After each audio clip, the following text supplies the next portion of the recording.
नमस्कार दोस्तों, आज हम एक ऐसी भूतिया कहानी के बारे में बात करने जा रहे हैं जिसे सुनकर आपके भी रोंगटे खड़े हो जाएंगे। तो कहानी में अंत तक बने रहिए। कहानी शुरू करने से पहले एक निवेदन करना चाहूँगा कि अगर आप हमारे चैनल पर नए हैं तो चैनल को सब्सक्राइब जरूर करें। आइए कहानी शुरू करते हैं। गाँव के बाहर एक घने जंगल के बीचों बीच एक पुरानी और वीरान हवेली थी। इसे लोग भूतिया हवेली कहते थे। कोई नहीं जानता था कि यह हवेली कब बनी, पर वर्षों से यह खंडहर बन चुकी थी। हवेली के आसपास का माहौल हमेशा डरावना लगता था। घने पेड़ों से ढकी वह जगह दिन में भी रात जैसी लगती थी। हवा चलती तो पेड़ों की शाखाएं ऐसे सरसराती जैसे कोई कराह रहा हो। गांव वालों का कहना था कि जो भी हवेली के अंदर गया वह फिर कभी वापस नहीं लौटा।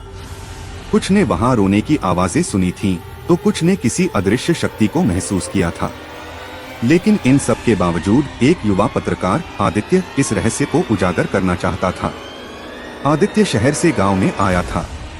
उसने सुना था कि उस हवेली के अंदर एक भयानक सच छिपा है और वह उसे जानने के लिए तैयार था। गांव वालों ने उसे रोकने की बहुत कोशिश की, लेकिन आदित्य ने उनकी बातों को अंधविश्वास मानकर अनसुना कर दिया।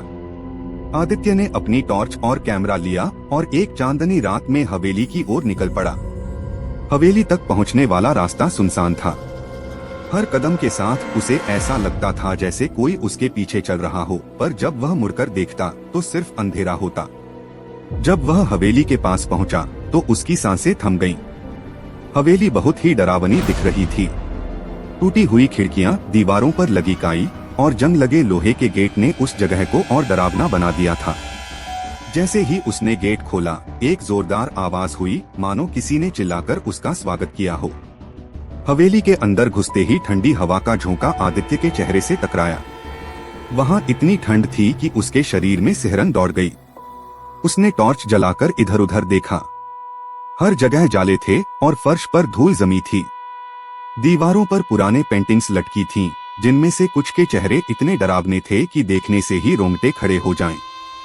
जैसे ही आदित्य ने आगे कदम बढ़ाए, उसे एक धीमी सी सिसकियों की आवाज सुनाई दी। आवाज हवेली के अंदर के कमरे से आ रही थी। उसका दिल तेजी से धड़कने लगा, लेकिन उसने खुद को संभाला और आवाज के पीछे चल पड़ा। कमरे में पहुंचते ही उसने देखा कि एक पुरानी लकड़ी की कुर्सी हिल रही थी, जबकि वहां कोई नहीं था। अचानक उसके पीछे से किसी ने हल्की सी हंसी सुनी। उसने पलटकर देखा, लेकिन वहां कोई नहीं था। अब तक आदित्य को एहसास हो चुका था कि वह किसी आम जगह पर नहीं है। आदित्य ने फिर से आवाज की दिशा में चलना शुरू किया। हवेली के भीतर एक बड़ा हॉल था। हॉल के बीचों बीच एक पुराना झूला था जो खुद ही धीरे धीरे हिल रहा था। जैसे ही वह झूले के पास पहुंचा, झूले पर अचानक एक परछाई दिखाई दी। वह परछाई एक औरत की थी जिसका चेहरा धुंधला था।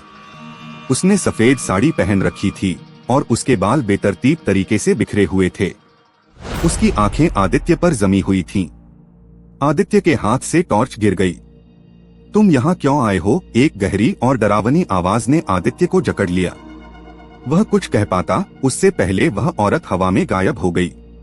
आदित्य को लग रहा था कि अब उसकी मौत तय है, लेकिन उसने हिम्मत नहीं हारी। उसने तय किया कि वह इस रहस्य को सुलझाकर ही मानेगा। तभी उसे फर्श पर एक पुरानी डायरी मिली।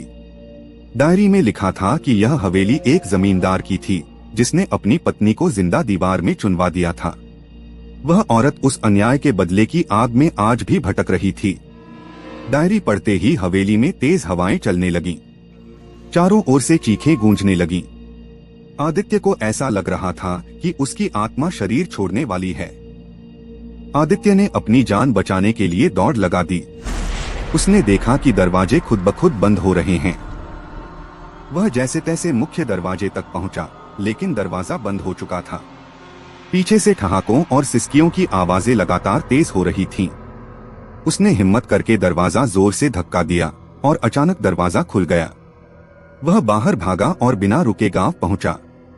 अगली सुबह जब गांव वालों ने उसे देखा तो वह सहमा हुआ और चुप था।